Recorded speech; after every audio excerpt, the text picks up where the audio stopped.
Das Biblia, oh. Salmo 115, kaklaro ana, oy. Di, ako pa na ba? Litra po litra. Na kayo nabasa, wala. Romano, Kini day, Barok 6:4-5. Makakita kayo ng Diyos-Diyosang yari sa kahoy, ginto at pilak. Mga Diyos-Diyosang iyo na pinapasa ng mga tao, labis na kinakatukutan ng mga pagano. Huwag kayong tutulad sa kanila, huwag kayong matatakot sa mga Diyos-Diyosang iyon, kahit makita ninyong ipinagprosesyon ang mga ito.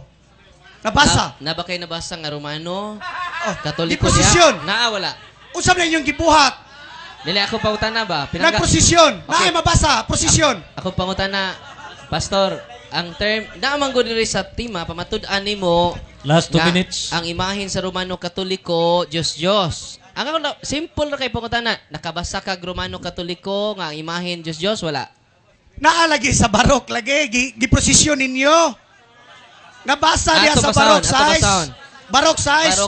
4-5, 17 o 23 iti-itihan pagali og mga iring. Mr. Moderator.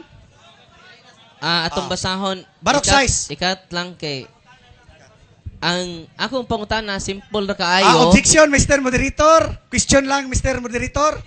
Way pangutana. Okay. After. Proceed with the question. Doon naman kay time mangutana na ko unya. Sige. Okay. Wala nga nakabasa ba ka? Wa man nakadungog ba mo nay nabasa wa? Wala kay nakadungog ba ng mga tao nga way nabasa? Mr. Moderator, objection, Apa Mr. mo na? Moderator. They are inviting to the people, Mr. Moderator, to discredit sa maong kuan. Para lang mo verify. Question lang. Okay, answer ang pangutana mao. Kaganiha gipadayag nga gipangutana ang atong speaker, pause muna. Gipangutana ang atong speaker nga unsay imuhang pruiba nga gitudlo sa Romano Katoliko nga himuong Dios, simbahon nga Dios ang mga larawan. Naaba ini mga padayag, mga libro, pagtulunan ang simbahan, and you answered no, wa ka kahibaw, and you have not read. Ikaduhang pangutana, kung wala, asa mabasa sa Bible nga kining maong tima, pamatud-an nga ang tanang mga santo sa ribulto og imahen sa Romano Katoliko, Dios. Kining maong paraphrase, kining maong sentence, kining maong main theme, mapatik og napatik sa balaang kasulatan. Proceed.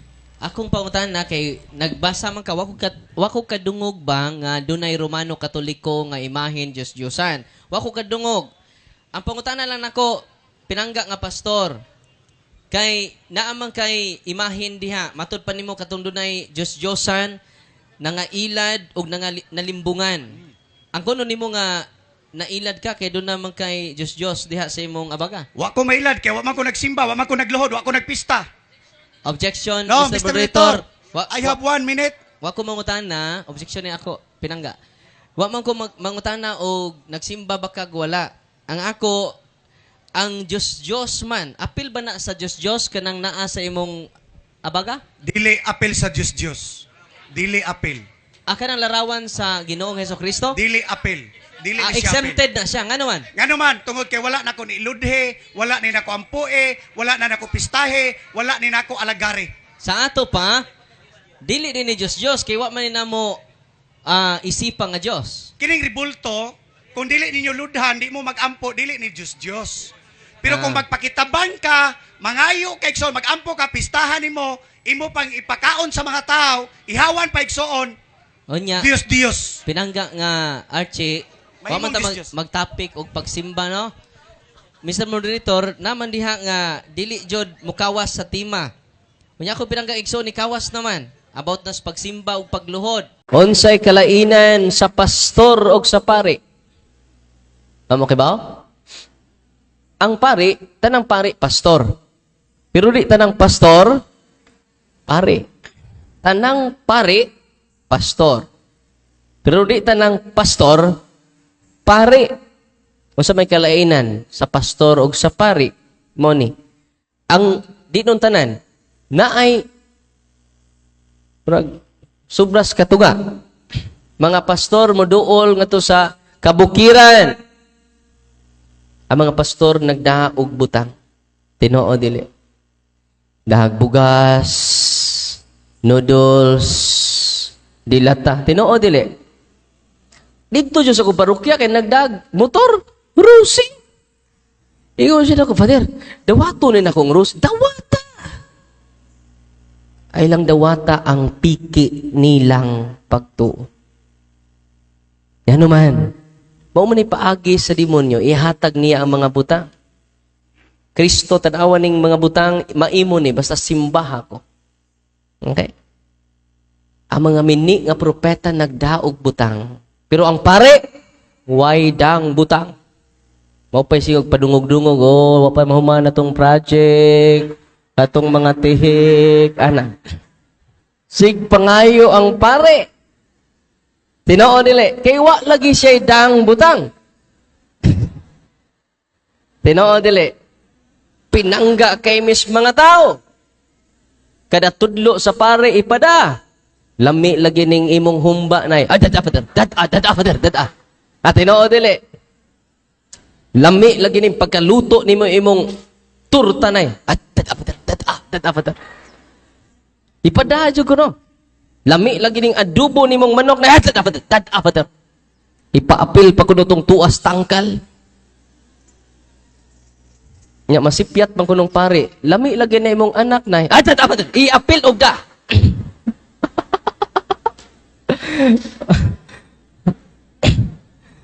Kay pinangga lagi.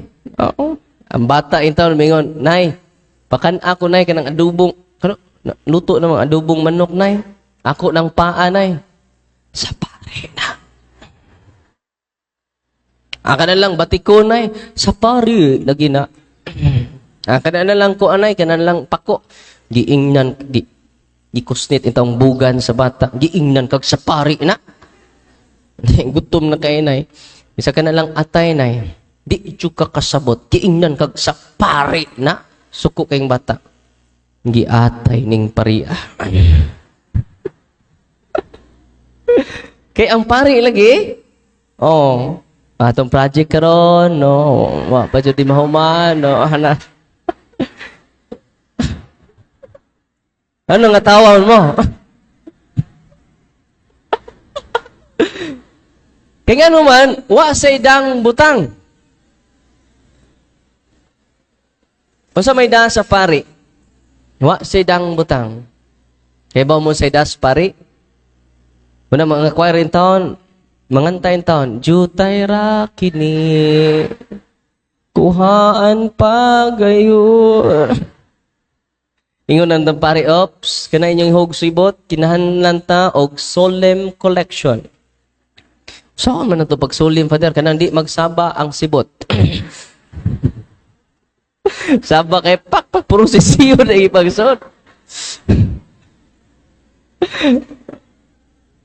Kaya naman, ang pari day, walay dang butang.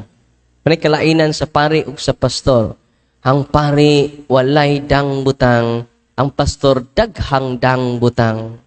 Kaya ang unsay dala sa pari, dili butang, tag-iya sa tanang butang.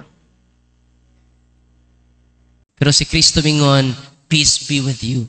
John chapter 20 verse 23, ang gipasaylo ninyo, gipasaylo ko usab.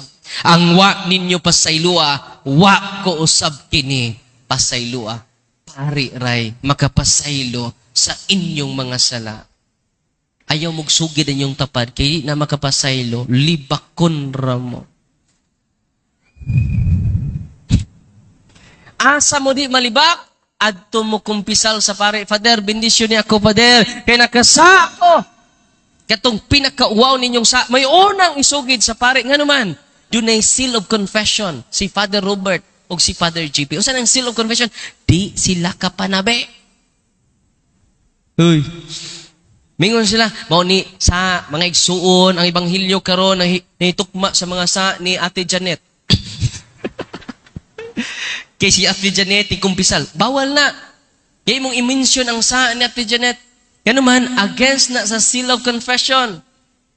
Pero maghiskot si Father Robert, mao ni mga sa ngangay na tong basulan, dili na siya dili na siya violation. Kaya objective man siya. Pero mag-specify na siya, si Ate Janet ni kumpisal na tatong usang adlaw mo ni ang mga saha. Ana, dunay balaan kaayo ang sacrament of confession. Kay doon na siya'y seal of confession. Dili ka panabi ang mga pari sa inyong mga sa. Nga anong naamay seal of confession? Hibaw nga no? Sa tanan ninyong dato mga dagkong sa dunay seal of confession ang confession. Gano? Dili gusto ang Diyos nga pakauwawan kaniya bisan sa grabe nimong sala. Mao na nga kadtong mga tao nga niya din ni karon gawa pa maduol ni Kristo sa iyang sakramento, ayaw mo paglangay. Duol na mo.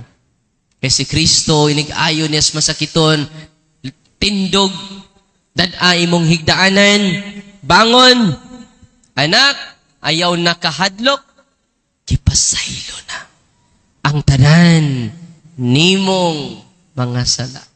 Di ba? Makadawat ka og kahupayan nga dili mahatag sa salapi ining kalibutana. Makadawat kag tinuod nga kalipay nga dili sa bahandi nining kalibutana. Nganuman kining mga bahandi ning kalibutana, ordinary joy. Unsa ni mga bahandi, nindot nimong bahay, nindot natong sakyanan, nindot nato nga mga lugar o mga negosyo, ordinary joy. Pero muduol mo ni Kristo, dili ordinary joy, not extraordinary joy. Ang gi-prepare sa Ginoo kanato. Unsa di ay Father nga joy ang gi-prepare sa Ginoo kanimo kanako, supernatural joy.